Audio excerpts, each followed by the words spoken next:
Welcome everyone. Physics जेस्ट में आप सभी का स्वागत है। आज के इस वीडियो में हम चर्चा करेंगे गोली दर्पण से प्रतिबिंब निर्माण कैसे होता है, यानी प्रतिबिंब बनाने के लिए क्या क्या कंडीशन है, कितने मिनिमम किरणों की आवश्यकता होती है, जो प्रतिबिंब बनता है उसके गुण देखेंगे, कहाँ पर किस स्थिति में बनेगा, बने इमेज का प्रकृति यानी वो किस प्रकार के नेचर का होगा, उसका आकार क्या होगा और बनाने के क्या क्या नियम है, ये सारी चीज़ें हम लोग देखेंगे। तो स्टार्ट करते हैं। सबसे पहले हमें ये समझना पड़ेगा कि किसी भी दर्पण से बने प्रतिबिंब यानी प्रतिबिंब को बनाने के लिए न्यूनतम कितने किरणों की आवश्यकता होती है। देखो, और प्रतिबिंब बनता कब है। देखो, प्रतिबिंब कब बनता है, जब किसी भी वस्तु से किरणें जब मतलब जा करके गुजरती है और वो कहाँ पे जाती है, दर्पण पे। तो जब किरणें दर्पण पे जाके टकराती है तो टकराने के बाद क्या होगा, परावर्तित हो जाती है। वे परावर्तित किरणें जिस बिंदु पर मिलती है उस जगह पे क्या होता है, प्रतिबिंब बनता है। तो हम कैसे जाने कि कौन कौन से किरणें हम लोग लेंगे इमेज बनाने के लिए, यानी न्यूनतम कितने किरणों की आवश्यकता होगी और ये इमेज का मतलब जो किरणें हैं वो कहाँ पर मिलेंगी, ये कैसे जाने। तो इसके लिए नियम है जिसको कहते हैं परावर्तन मतलब प्रतिबिंब रचना के नियम। ये नियम क्या कहता है इसको समझते हैं। देखो, जैसे ये नियम कहता है कि अगर कोई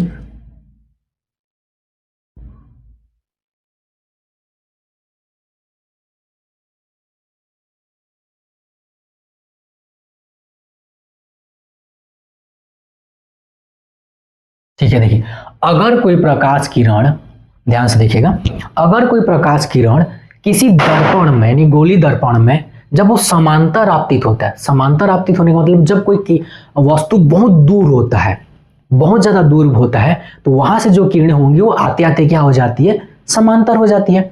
तो जब प्रकाश किरणें समांतर आपतित होती है तो परावर्तन के पश्चात तो क्या हो जा रहा है, देखो इधर से गुजर रहा है, ये कौन सा बिंदु है, इसको बोलते हैं फोकस।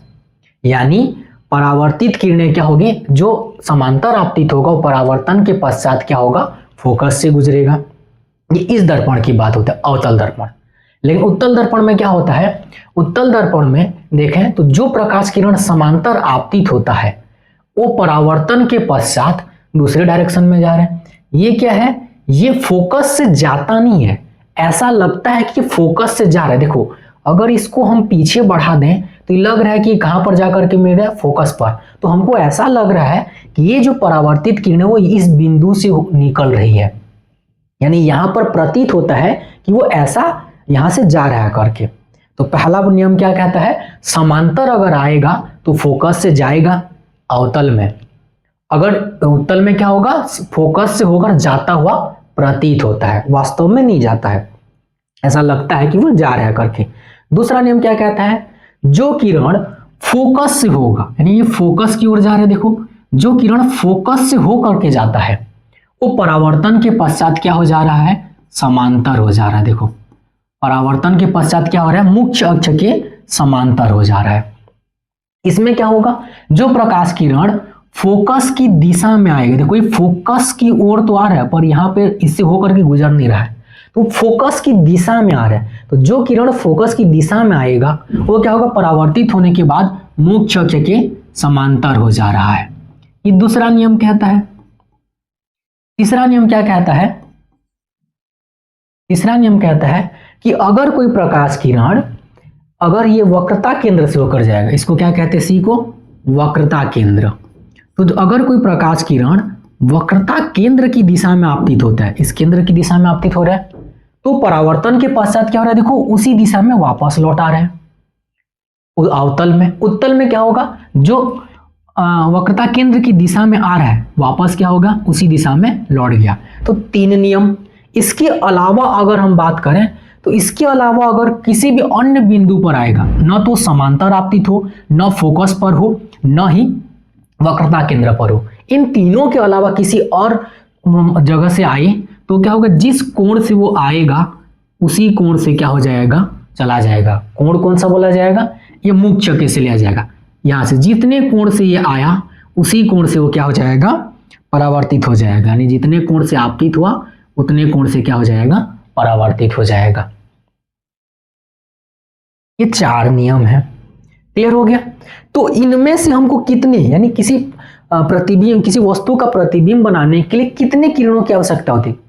तो मैं बता दूं, मिनिमम 2 किरणें अगर हमको पता है, किसी वस्तु से गुजरने वाली 2 किरणों की अगर हमें जानकारी पता है, तो उन 2 किरणों की सहायता से हम क्या कर सकते हैं, उस वस्तु का प्रतिबिंब निर्माण कर सकते हैं। इनमें से कोई भी 2 किरण, इनमें से कोई भी 2 किरण अगर हमको पता है तो हम वस्तु का प्रतिबिंब बना सकते हैं। ठीक है, ये तो समझ में आएगा उसके नियम। अब बनता कैसे है? तो देखो, जैसे यहाँ पे देखो, ये एक वस्तु दिखाई दे रहा है। इस वस्तु में देखो हम लोग 3 अलग अलग किरणें हमने लिए हैं। एक किरण हमने क्या किया, समांतर आपतित किया। ये समांतर किरणें क्या होगा, परावर्तन के पश्चात मुख्य फोकस से होकर के गुजर रहा है। दूसरा किरण ये जो है वो क्या हो रहा है, किसी अन्य बिंदु से होकर के जा रहा है, ना तो फोकस से जा रहा है ना वक्रता केंद्र से जा रहा है, तो क्या होगा, परावर्तन के पश्चात उसी कोण से लौट आया। तीसरा किरण क्या है, इस बिंदु से जाने वाला किसमें होकर के जा रहे हैं, वक्रता केंद्र से, तो क्या हो रहा है, वक्रता केंद्र की दिशा में गया, वापस क्या हो गया, वक्रता केंद्र की दिशा में लौट गया। तो आप देख रहे हैं कि ये किरणें आपतित हुआ, परावर्तन के पश्चात ये तीनों किरणें कहां पर मिली, ए डैश पर। तो इस वस्तु ए बी का प्रतिबिंब कहां पर बनेगा, ए डैश पर। इसको मुख्य छक्के से मिला दें तो ए डैश बी डैश पर इसका प्रतिबिंब बनेगा। क्लियर हो गया? तो हमको मिनिमम 2 किरण चाहिए। हमने यहाँ 3 किरण बना दिया, अगर हम 2 किरण बनाते, ये वाला लेकर के और ये वाला लेकर के, तो भी ये दोनों यहीं पर तो मिल रहे हैं। तो यानी कितना हो गया, मिनिमम अगर 2 किरणों के बारे में हमको जानकारी पता है तो हम उस वस्तु का प्रतिबिंब बना सकते हैं। ठीक है, इसी तरीके से यहाँ पर देखिए, यहाँ भी हमने एक समांतर किरण आपतित किया, जो क्या हो रहा है, फोकस की दिशा से, ऐसा लग रहा है कि फोकस से होकर के जा रहा है, जाता हुआ प्रतीत। तो ये इधर चला गया। यहाँ पर देखें, ये सी की दिशा में, वक्रता केंद्र की दिशा में आ रहा है, तो वक्रता केंद्र की दिशा में वापस लौट गया। पर अगर आप देखें तो यहाँ पर ये सब क्या है, परावर्तित किरण है। इस स्थिति में आप देख रहे हो कि ये जो परावर्तित किरण, ये वाला और ये वाला है, ये दोनों को अगर हम देखें तो ये दोनों तो यहाँ पर कहीं पर भी मिलने वाले नहीं है। ये तो ऐसे जा रहे हैं, तो कहीं तो मिलने वाले हैं नहीं, ये अनंत पर मिलेगा। इसका मतलब ये इस साइड तो ये मिलने वाले हैं नहीं। तो हमने क्या किया, इसको पीछे तरफ बढ़ा दिया। पीछे तरफ बढ़ाने पर हमने देखा कि ये जो है किरणें, परावर्तित किरणें, वो कहां पर मिल रही हैं, ए डैश पर। या हम बोल सकते हैं कि ये जो परावर्तित किरणें हैं, ये ए डैश से मिल करके आगे ऐसे निकल रहे हैं, ऐसा प्रतीत हो रहा है। तो यहाँ पर किरणें वास्तव में नहीं मिल रही हैं, बल्कि पीछे बढ़ाने से हमको ऐसा लग रहा है कि यहां से होते हुए जा रहे हैं करके। क्लियर? तो इमेज तो यहां भी बना, इमेज तो यहां भी बना, तो इन दोनों में डिफरेंस क्या है? तो देखिए, यहां पर क्या हो रहा है, किरणें परावर्तित होने के पश्चात वास्तव में मिल रही हैं। तो जब किरणें वास्तव में मिलती हैं तो जो प्रतिबिंब बनता है उसको हम कहते हैं वास्तविक प्रतिबिंब। क्या कहते हैं? यहां जो प्रतिबिंब है उसको क्या बोलेंगे, वास्तविक प्रतिबिंब।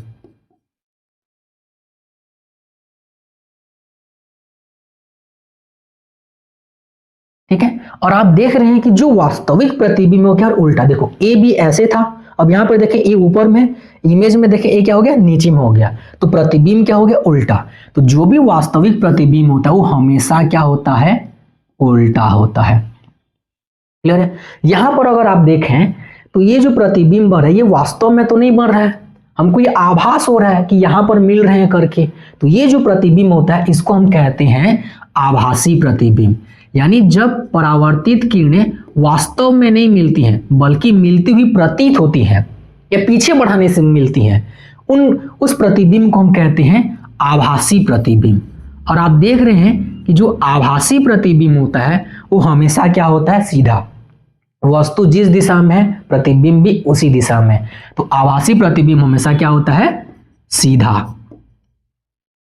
तो इस तरीके से दर्पण में हम देखें 2 प्रकार के प्रतिबिंब बनता है। एक होता है वास्तविक जो कि क्या होता है, उल्टा, और एक होता है आभासी जो क्या होता है, सीधा। वास्तविक तब बनता है जब परावर्तित किरणें वास्तव में जाकर किसी बिंदु पर मिलती हैं। आभासी तब बनता है जब किरणों को पीछे मिलाने से, पीछे बढ़ाने से मिलती हैं। ये समझ में आ गया।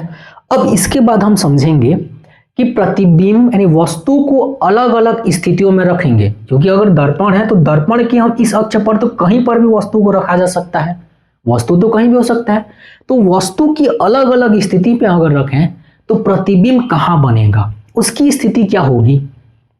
पहला पॉइंट, जो प्रतिबिंब बनेगा उसका नेचर क्या होगा, वो सीधा बनेगा या उल्टा बनेगा, वास्तविक या आभासी बनेगा, या वो बने उसका आकार क्या होगा, छोटा होगा कि बड़ा होगा। ये सारी चीजें हमें समझना है। इसको समझने के लिए हमें ये समझना पड़ेगा इसका बिहेवियर, यानी हम वस्तु की स्थिति को बदलने से प्रतिबिंब की स्थिति में किस प्रकार से परिवर्तित हो रहा है। अगर ये कॉन्सेप्ट हमें समझ में आ गया तो हम ये पता लगा सकते हैं आसानी से कि प्रतिबिंब वस्तु को कहां रखें तो प्रतिबिंब कहां पर बनेगा। इसके लिए तरीका है, देखिए, ठीक है। इसके लिए पहले मैं एक सिमुलेशन दिखाता हूं आपको। देखिए, ये हम लोगों का क्या है, एक अवतल दर्पण है। क्या है हम लोगों का, एक अवतल दर्पण है, ठीक है। यहां पर हमने एक वस्तु को रखा है। मैं यहां पर वस्तु को थोड़ा सा बड़ा बना देता हूं। ये दिखाई दे रहा है आपको वस्तु, ठीक है। इस अवतल दर्पण के सामने अलग अलग स्थितियों पर ही हम रख सकते हैं। यह है फोकस दूरी, वक्रता केंद्र, और इस वक्रता केंद्र के बाद अनंत तक, ठीक है। अभी हमने क्या किया, वस्तु को अनंत पर, मतलब बहुत दूर पर रखा गया। अब हम देखते हैं कि यहां पर रखें तो प्रतिबिंब बनेगा कैसे, उसका बिहेवियर कैसे होगा। देखो, चलिए यहां पर देखिए, हम लोग इस वस्तु से बहुत सारी किरणें जा रही हैं जो परावर्तन होने के पश्चात देखो किसी एक बिंदु पर जाकर के क्या होंगी, मिलेंगी। तो कहां पर मिल रही हैं, यहां पर अगर देखें तो ये यहां पर मिली। देखिए ये किरणें जो है, ठीक है, ये किरणें क्या हो गया, यहां पर मिल रही हैं। देखो, तो मैं स्टार्टिंग करता हूं, रुको।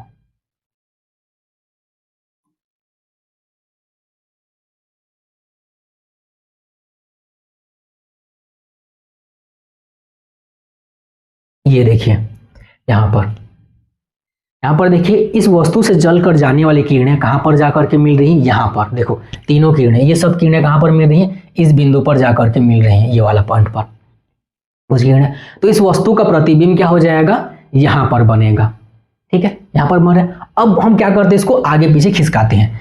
जैसे ही देखो, हम इस वस्तु को मैं आगे लेकर के जा रहा हूं, ठीक है। देखो, जैसे ही मैं वस्तु को आगे ले रहा हूं, यानी इस दर्पण की ओर लेकर के जा रहा हूं, तो आप देख पा रहे हैं ये जो प्रतिबिंब है वो इसकी तरफ आ रहा है। यानी प्रतिबिंब का नेचर कैसे हो रहा है, वस्तु जब दर्पण की ओर जाएगा तो प्रतिबिंब क्या हो रहा है, दूर, मतलब दर्पण से दूर बनते जा रहा है। देखिए इतना दूर, तो कैसे हो रहा है, देखो, जब वो यहाँ पे सी से उधर है, यानी सी वक्रता केंद्र और अनंत के बीच में है, या ठीक है, तो क्या हो रहा है, फोकस और वक्रता केंद्र के बीच में बन रहा है। अब क्या कर रहा हूं मैं, इसको आगे और करते जा रहा हूं, आगे करते जा रहा हूं, तो ये देखो, ये इधर और शिफ्ट होते जा रहा है।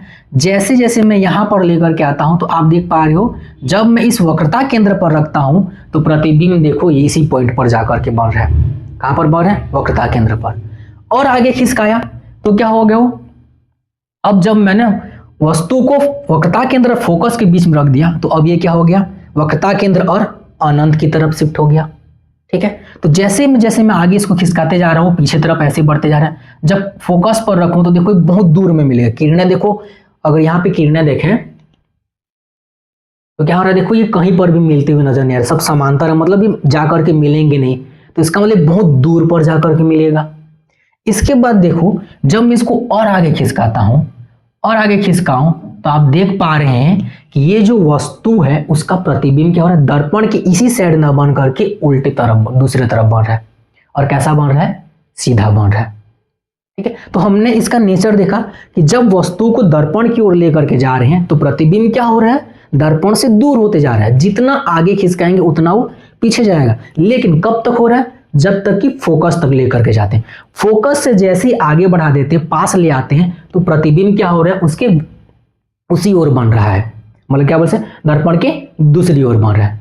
क्लियर हो गया। अब इसे याद कैसे रखें, तो याद रखने के लिए देखिए तरीका,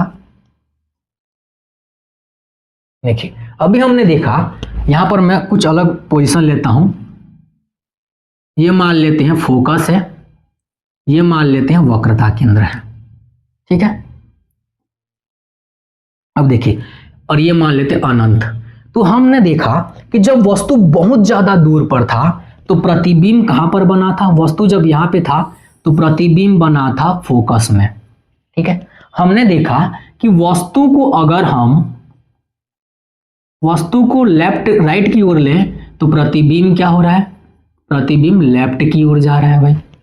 ठीक है, तो अभी यहां पे था अनंत में तो फोकस में बना, अब वस्तु को क्या करें आगे शिफ्ट करें तो प्रतिबिंब क्या होगा, यहां से इधर शिफ्ट होगा। कितना शिफ्ट होगा, तो देखिए यहां से इन दोनों के बीच में ले आए तो इधर इतना शिफ्ट किए तो प्रतिबिंब भी क्या होगा, इन दोनों के बीच में इधर शिफ्ट हो गया। यानी जब वह अनंत और वक्रता केंद्र के बीच में है तो प्रतिबिंब कहां पर बन गया, यहां पर बन गया। फिर और आगे खिसका दिए और आधा खिसका दिए तो प्रतिबिंब क्या होगा, और आधा खिसक जाएगा। यानी जब इस पॉइंट पर रखे तो प्रतिबिंब भी क्या हो गया, इसी पॉइंट पर बना, यानी सी पर। अब क्या किया हमने, वस्तु को और आगे इधर खिसका दिए, वस्तु को और आगे इधर खिसका दिए तो प्रतिबिंब क्या होगा, और इधर आगे खिसकेगा। यानी क्या हो जाएगा, जब वस्तु यहां पर है तो प्रतिबिंब क्या हो गया, इधर आगे खिसक गया। फिर वस्तु को और आगे खिसका दिए तो प्रतिबिंब क्या होगा, यहां से और आगे खिसक जाएगा। तो यहां पे क्या हो जाएगा, जब फोकस में रखें तो क्या हो गया, अनंत पे। क्लियर। फिर हमने देखा कि जब वस्तु को यहां से और आगे खिसका दें, यहां पर कहीं पर ले आते हैं ये ध्रुव और फोकस के बीच में, तो प्रतिबिंब हमने देखा वो इस साइड शिफ्ट हो गया, प्रतिबिंब क्या हो गया, इस साइड शिफ्ट हो गया। तो इस तरीके से हम प्रतिबिंब की स्थिति इस छोटे से सिंगल इमेज से हम लोग समझ सकते हैं। हमको उसका नेचर देखना है कि किस तरीके से परिवर्तन हो रहा है। जब वस्तु को इधर लाया गया तो प्रतिबिंब इधर गया, जितना इधर लाएंगे उतना खिसकाते जाओ। सबसे पहले याद रखना अनंत पर रखे तो फोकस में बना, अब थोड़ा आधा खिसकाए तो ये आधा खिसक गया, और आधा खिसकाए तो ये आधा खिसक गया, और आधा खिसकाए तो इधर आधा, और खिसकाए तो और इधर, और ज्यादा करे तो इधर आ गया। ये हो गया क्या, वस्तु की स्थिति के बारे में। अब हम समझेंगे उसकी प्रकृति क्या होगी, यानी जो वस्तु का प्रतिबिंब बना वो वास्तविक प्रतिबिंब था या आभासी प्रतिबिंब था, ये देखेंगे। तो आपने नोटिस किया यहां पर क्या कि देखो, जब वस्तु फोकस और ध्रुव के बीच में है तो प्रतिबिंब कैसा बन रहा है हम लोगों के पास, सीधा बन रहा है। और यहां पर देखो, जब हम वस्तु को अनंत से लेकर के इस सी के बीच में कहीं पर भी रखें, प्रतिबिंब हमेशा कैसे बन रहा है, उल्टा, उल्टा ही बन रहा है। जैसे ही हम इस प्रतिवस्तु को फोकस से आगे ले जा रहे हैं तो प्रतिबिंब क्या हो रहा है, इस साइड बन रहा है। यानी अवतल दर्पण में दो स्थिति बन रहा है, एक वास्तविक प्रतिबिंब बन रहा है और एक आभासी बन रहा है। वास्तविक कब बन रहा है, जब वस्तु की स्थिति फोकस या फिर उससे आगे है तब प्रतिबिंब क्या हो रहा है, वास्तविक और उल्टा। और जब वस्तु की स्थिति फोकस और ध्रुव के बीच में इनसे छोटा है, दूरी इससे छोटा है फोकस से, उस स्थिति में क्या बन गया, आभासी या सीधा प्रतिबिंब। तो इसको हम एक लाइन में ऐसे लिख सकते हैं, देखो एक लाइन में क्या लिख सकते हैं, तो जब वस्तु फोकस यानी वस्तु की जो दूरी है, अगर मैं लिखूं वस्तु की दूरी, अगर इसको यू से लिखते हैं, वस्तु की दूरी अगर फोकस के बराबर है या उससे ज्यादा दूर पर है तो उस स्थिति में क्या बना था, वास्तविक। और वास्तविक वाला क्या होता है, उल्टा। तो वास्तविक या उल्टा प्रतिबिंब। फिर हमने देखा वस्तु को जब फोकस और ध्रुव के बीच में रख देते हैं, यानी जो दूरी है उसको अगर हम फोकस से छोटा कर देते हैं तो उस स्थिति में क्या बनता है, दूसरी ओर, जो दूसरी ओर बनता है वो कैसा बन रहा है, आभासी और सीधा बन रहा है। ये हो गया। अब बात करते हैं आकार की। तो आकार को एक बार भी ऑब्जर्व करो, देखो स्टार्टिंग दूर से देखते हैं। देखो हम जितना दूर में रख रहे हैं प्रतिबिंब देखो बहुत छोटा बनते जा रहे हैं, जितना दूर करेंगे प्रतिबिंब क्या हो रहा है, छोटा। जैसे जैसे हम पास में लाते जा रहे हैं देखो प्रतिबिंब का आकार थोड़ा थोड़ा बढ़ते जा रहा है, ये आप देख पा रहे हैं, बढ़ते जा रहा है, बढ़ते जा रहा है, बढ़ते जा रहा है। यहां पर देखो जब हम इस स्थिति में ले आते हैं तो देखो दोनों का हाइट क्या है, सेम है। यानी जब हम वक्रता केंद्र पर रखते हैं तो प्रतिबिंब और वस्तु का आकार क्या है, समान है। इधर रखें तो देखो इससे इधर रखें, वक्रता केंद्र से दूर रखें तो देखो प्रतिबिंब क्या बन रहा है, छोटा। प्रतिबिंब क्या बन रहा है, छोटा। और जैसे ही हम इस वक्रता केंद्र से इस ओर ले जाएं तो देखो प्रतिबिंब अब बड़ा, इसका हाइट 3.5, इसका हाइट देखो 6, तो बड़ा बनते गया। अब चाहे हम यहां पर भी रखें तो भी स्थिति देखो प्रतिबिंब बड़ा। इसका मतलब क्या हुआ, C पर एक समान रूप से बनेगा, बराबर होगा। C से इधर क्या होगा, छोटा प्रतिबिंब, और C के इस साइड क्या बनेगा, बड़ा प्रतिबिंब। तो इसको हम कैसे लिखेंगे, इसको हम लोग लिख सकते हैं इस प्रकार से।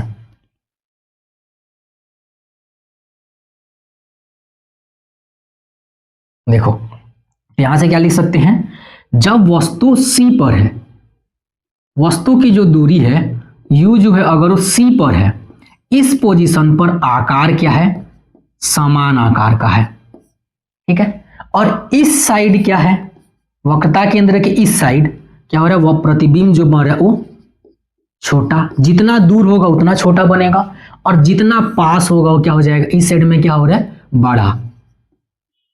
ये बात समझ में आ गया, क्लियर हो गया।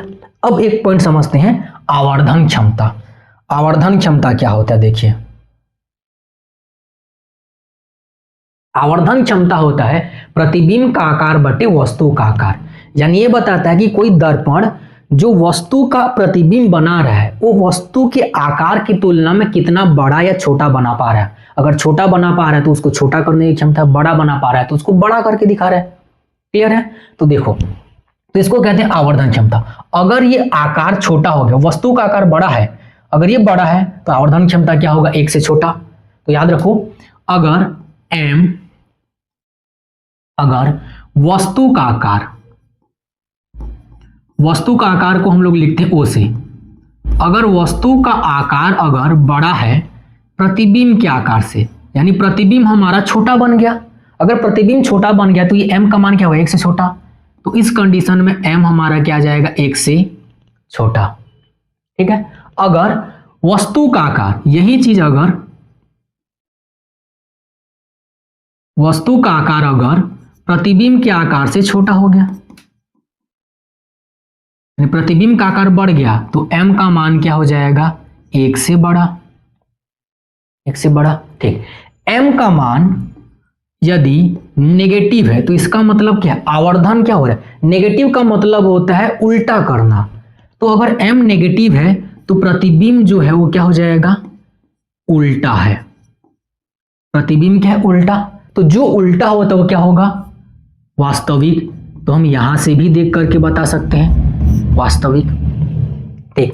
अगर m पॉजिटिव है तो इसका मतलब क्या होता है, प्रतिबिंब जो है वो सीधा है, सीधा है।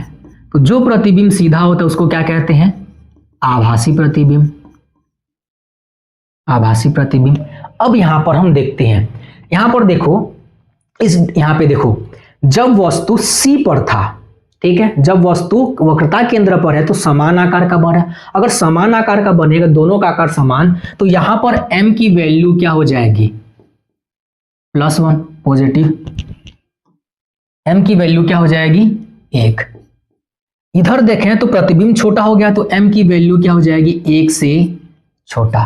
और इस साइड अगर देखें तो m की वैल्यू क्या हो जाएगी, 1 से बड़ा, क्योंकि इस साइड में क्या होता है, प्रतिबिंब का आकार बड़ा बनता है। ये समझ में आ गया। अब देखो, पॉजिटिव और नेगेटिव का मतलब क्या होता है, प्रतिबिंब जब सीधा होता है तो क्या होता है, पॉजिटिव। तो प्रतिबिंब सीधा कब बना, प्रतिबिंब सीधा कब, केवल एक ही कंडीशन में बन रहा है, तो m पॉजिटिव होगा। m पॉजिटिव कब होगा, ये होगा जब दूरी जो है वो फोकस दूरी से कम है। हमने देखा कि जब वस्तु यहां पर इन दोनों के बीच में तो प्रतिबिंब क्या बन रहा है, सीधा। तो इस स्थिति में सीधा प्रतिबिंब, तो सीधा प्रतिबिंब कब होगा, u जब f से छोटा, उस स्थिति में m का मान क्या लिखेंगे, पॉजिटिव। बाकी शेष कंडीशन में क्या हो जाएगा, नेगेटिव। तो नेगेटिव कब होगा, जब m की वैल्यू f या f से बड़ा होगा, तो ये क्या हो जाएगा, नेगेटिव। तो इस तरीके से हम एक छोटे से ट्रिक की मदद से एक कॉन्सेप्ट अगर समझ में आ गया तो यहीं से हम लोग इस सारे चीजों को एक ही जगह पर याद कर सकते हैं कम टाइम में। बस आपको 1-2 बार प्रैक्टिस करना पड़ेगा। क्लियर है। उसके बाद हम देखते हैं उत्तल दर्पण के लिए। ये तो बात हो गया अवतल दर्पण का, उत्तल दर्पण की बात करते हैं। तो उसके लिए देखिए,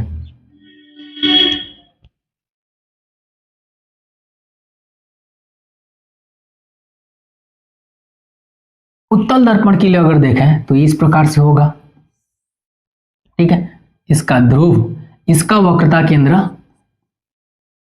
कुछ इधर होगा, ये फोकस, ये वक्रता केंद्र इधर अनंत ले लिए, ठीक है, यहां पर। अब इसके लिए थोड़ा सा देखते हैं कहां पर बनेगा।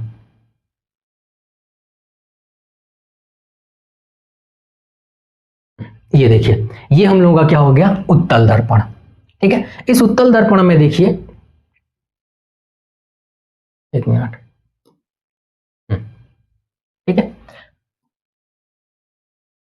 चलिए देखो, यहां से अगर देखें तो ये देखो, यहां से आप किरणें आपतित हो रही है और परावर्तन के पश्चात अलग अलग दिशा में चली जा रही हैं। पर आप देखोगे तो सारी किरणें जो है अलग अलग दिशा में कहीं पर भी मिल नहीं रही हैं। ये कहां पर मिल रही हैं, जब इनको पीछे बढ़ा रहे हैं, तो पीछे बढ़ाते हुए मिल रही, इसलिए प्रतिबिंब कैसा बनेगा, आभासी। तो उत्तल दर्पण में बना प्रतिबिंब अभी तो आभासी है। अब बाकी कंडीशन में देखते हैं, तो देखो प्रतिबिंब को देखो, वस्तु को देखो, हम लोग कहीं भी करें, यहाँ पे आप नोटिस कर पा रहे हैं कि वस्तु को मैं चाहे कहीं भी रखूं, प्रतिबिंब जो है वो ध्रुव और फोकस के बीच में ही बन रहा है। देखो इससे इधर नहीं बन रहा है, कहां पे बन रहा है, इस पॉइंट पर इन दोनों के बीच में बन रहा है।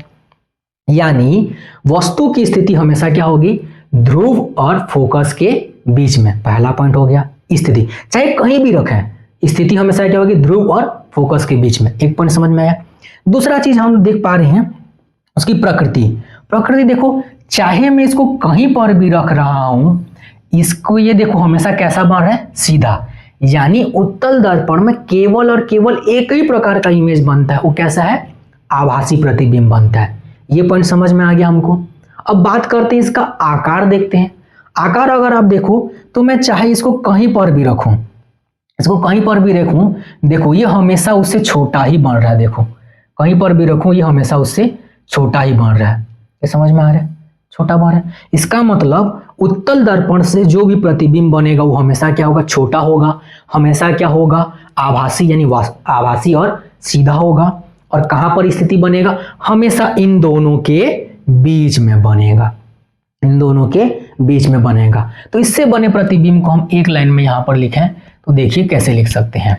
तो प्रतिबिंब चाहे कहीं पर भी हो, प्रतिबिंब चाहे वस्तु चाहे कहीं पर भी हो, प्रतिबिंब हमेशा क्या होगा, यहां से कहीं पर भी बने, प्रतिबिंब हमेशा यहां पर बनेगा। यहां से कहीं पर भी रखें, प्रतिबिंब हमेशा इधर बनेगा। तो स्थिति क्या हो गया, ध्रुव और फोकस के बीच में। ठीक है, ओके। प्रकृति देखें तो कैसा बना, हमेशा क्या हो गया, सीधा और आभासी। आकार कैसा है, आकार देखो क्या है, हमेशा छोटा। अगर आकार छोटा है तो m का मान क्या होगा, हमेशा 1 से छोटा होगा। मतलब 0 से तो बड़ा होगा, 1 से छोटा, क्योंकि हमेशा सीधा बढ़ रहा है, उसी दिशा में बढ़ रहा है, उसी दिशा में बड़ा आवर्धित हो रहा है। तो इसलिए क्या हो जाएगा, m की वैल्यू हमेशा क्या हो जाएगी, पॉजिटिव। तो पॉजिटिव तो होगा लेकिन 1 से छोटा होगा। तो ये पॉइंट याद रखना है। इस तरीके से हम अगर इसका कॉन्सेप्ट समझ लें तो हमें बार बार हर अलग अलग कंडीशन को याद रखने की जरूरत नहीं पड़ेगा। हम एक छोटे से जगह पर ही 5 मिनट अगर अभ्यास करें तो हम ये पूरा समझ सकते हैं कि इससे बने प्रतिबिंब की प्रकृति कहाँ पर स्थिति होगा, प्रकृति कैसा होगा, ये सारी चीज़ें हम आसानी से याद कर सकते हैं। उम्मीद है आपको ये वीडियो पसंद आया होगा। अगर आपको ये वीडियो अच्छा लगा तो लाइक कीजिए, शेयर कीजिए। Thanks for watching.